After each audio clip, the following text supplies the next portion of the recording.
Gracias, señor alcalde. Pues bueno, dentro del plazo que la ley permite, pues hemos tratado, al igual que esa docena de colectivos y particulares o otras formaciones políticas,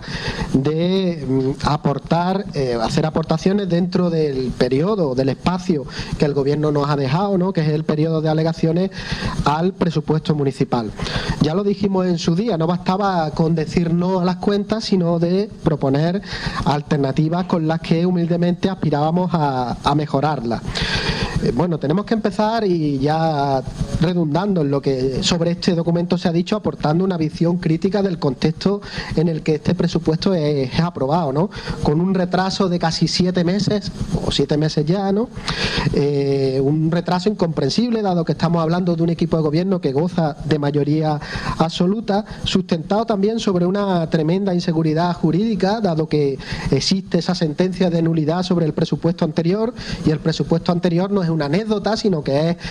el documento o las liquidaciones sobre las cuales se fundamenta la elaboración de este presupuesto que se va a aprobar hoy definitivamente. También en lo formal hemos destacado en el propio documento de alegaciones que la redacción misma de las cuentas del Ayuntamiento de Vélez Málaga se sigue sin corregir en los componentes, los elementos sexistas del lenguaje. Precisamente cuando hace días todos los grupos nos dábamos la mano aquí en torno a apoyar la elaboración de ese preceptivo plan de igualdad en el Ayuntamiento de Vélez Málaga, elementos que pueden parecer secundarios pero que creemos que no lo son. Y ya entrando en materia en el aspecto social, pues bueno, planteamos pues cosas como que se priorizara el pago de la ayuda de emergencia sobre cualquier otra, o que se refuercen las carencias de personal existentes en algunos apartados, ¿no?, de los servicios que viene prestando este ayuntamiento. Pero hemos vuelto a plantear también que se dé cumplimiento a aquel acuerdo de pleno que abogaba por suprimir las subvenciones nominalistas para asociaciones y entidades que trabajan en el ámbito de los servicios sociales y complementan las propias competencias del ayuntamiento, la propia labor del ayuntamiento, para que, como ya se viene haciendo en otros municipios, pues sean los colectivos los que presenten sus proyectos en un régimen de concurrencia competitiva y puedan optar a esas ayudas para trabajar en el municipio, para reforzar la labor municipal. Y bueno, en el capítulo de personal, pues bueno, hemos seguido sosteniendo y sostenemos que es necesario aprobar una nueva relación de puestos de trabajo, y que si en esa aprobación previa pues no tienen razón de ser las modificaciones aleatorias, los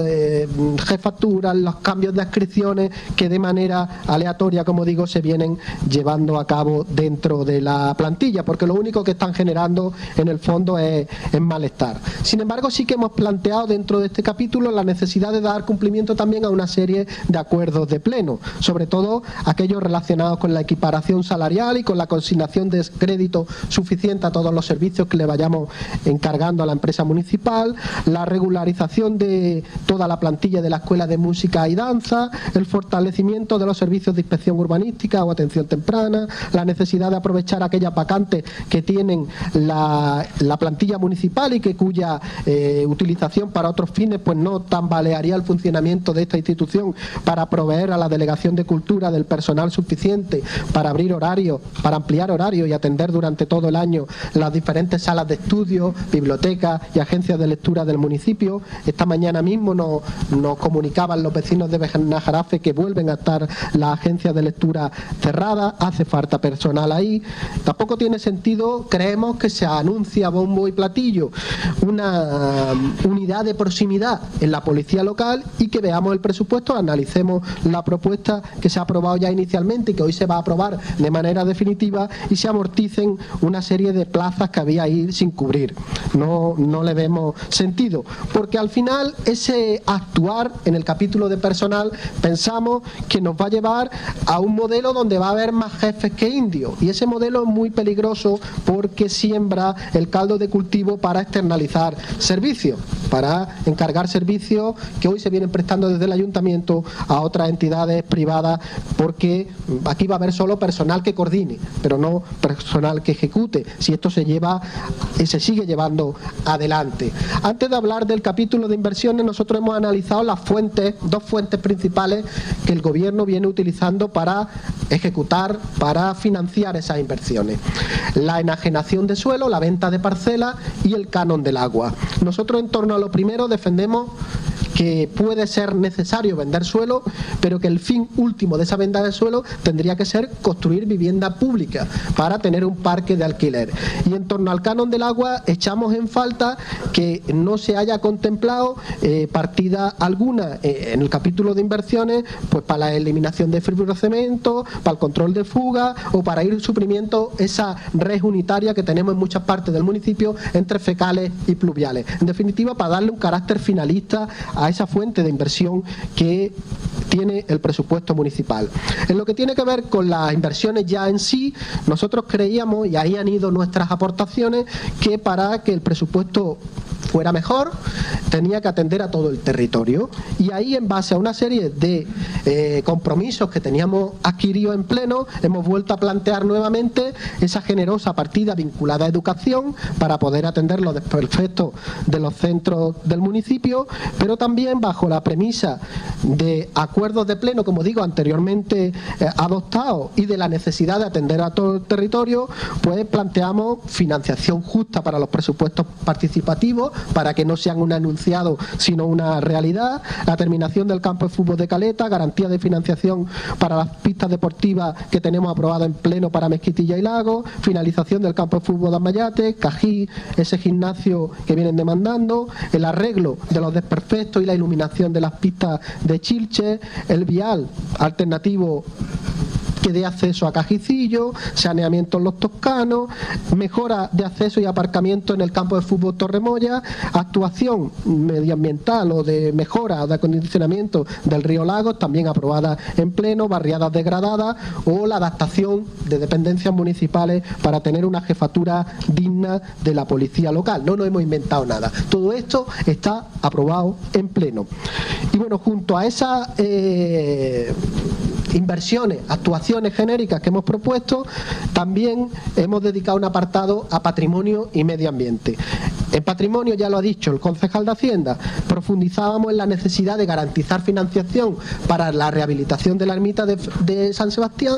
pero también planteábamos la necesidad de seguir avanzando en la obtención de la titularidad plena de esta parte importante no solo de nuestra historia, sino de la historia de este país. Y en relación al convento de Las Claras, pues nosotros seguimos manteniendo, en línea con lo que sostiene la plataforma Las Claras a Las Claras, que en lugar de obcecarnos en su obtención, en su compra, tal vez sería necesario seguir abogando porque sea su actual propietario Unicaja el que, a través de su obra social,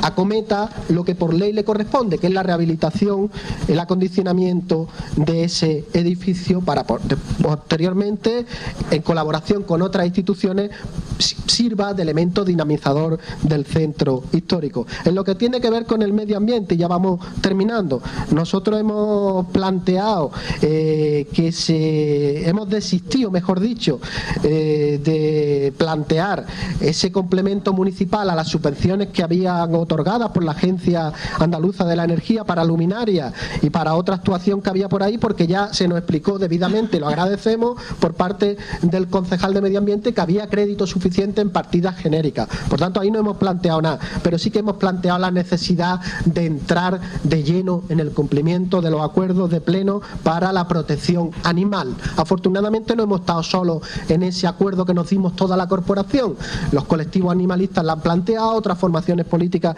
lo han planteado. Creemos que es necesario que, si tal y como nos han dicho hay crédito genérico por el que se puede utilizar para empezar a dar cumplimiento a esa compromisos de pleno que empecemos a trabajar en ello.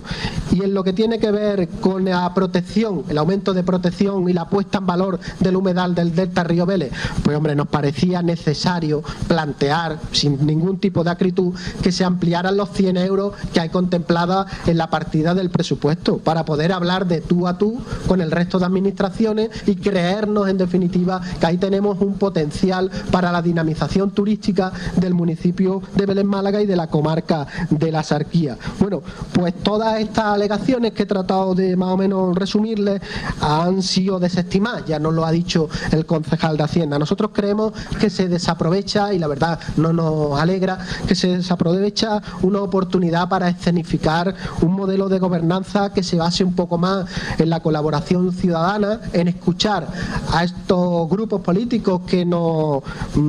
obcecamos en liderar la oposición, sí señor Delgado, en liderar la oposición, pero desde posicionamiento constructivo, porque creemos que esas aportaciones hubieran enriquecido las cuentas municipales, por no entrar en el cumplimiento de los acuerdos de pleno. Como eso no ha podido ser, pues inevitablemente tendremos que votar en contra del presupuesto que el equipo de gobierno nos ha planteado y en cuyo periodo de alegaciones hemos tratado de enmendar, de complementar, de enriquecer. Podemos ponerle muchos calificativos, pero todo ello es constructivo, señor Delgado, todo ello es constructivo. Eso puede ser que sea lo que nos diferencia. Muchas gracias, señor alcalde.